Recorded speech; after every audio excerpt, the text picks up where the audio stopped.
విజయ్ జననాయగన్ సినిమాకు సుప్రీంకోర్టులో షాక్ తగిలింది. ఈ సినిమా సెన్సార్ సర్టిఫికేట్ జారీపై మద్రాస్ హైకోర్టు ఉత్తర్వులను చిత్ర నిర్మాణ సంస్థ కేబిఎన్ ప్రొడక్షన్స్ సుప్రీంకోర్టులో సవాల్ చేయగా ఈ పిటిషన్ను సుప్రీంకోర్టు తిరస్కరించింది. మద్రాస్ హైకోర్టు డివిజన్ బెంచ్నే ఆశ్రయించాలని ఆదేశించింది.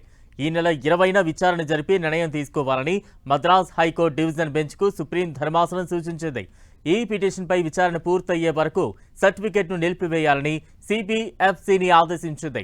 విజయ్ నటించిన జననాయగన్ సినిమా సంక్రాంతి సందర్భంగా జనవరి 9వ తేదీన విడుదల కావాల్సి ఉంది.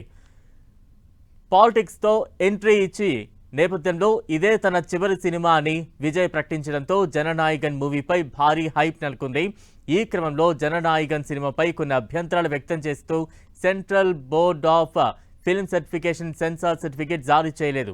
దీంతో జనవరి 9న విడుదల కావాల్సిన జననాయగన్ విడుదల వాయిదా పడింది.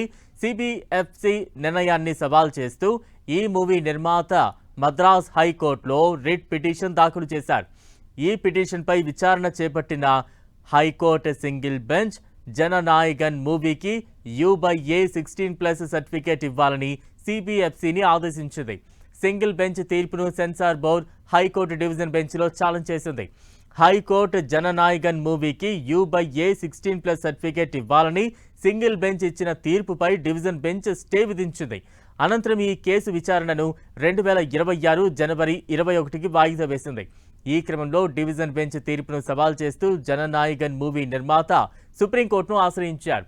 ఈ పిటిషన్పై సుప్రీంకోర్టులో విచారణ జరగ్గా జననాయగన్ మూవీ విడుదల విషయంలో జోక్యం చేసుకునేందుకు న్యాయస్థానం నిరాకరించింది. మద్రాస్ హైకోర్టు డివిజన్ బెంచ్లోనే తేల్చుకోవాలని మూవీ యూనిట్ను ఆదేశించింది. ఈ నెల 20వ తేదీలోగా పిటిషన్పై నిర్ణయం తీసుకోవాలని హైకోర్టుకు సూచించింది సుప్రీంకోర్టు.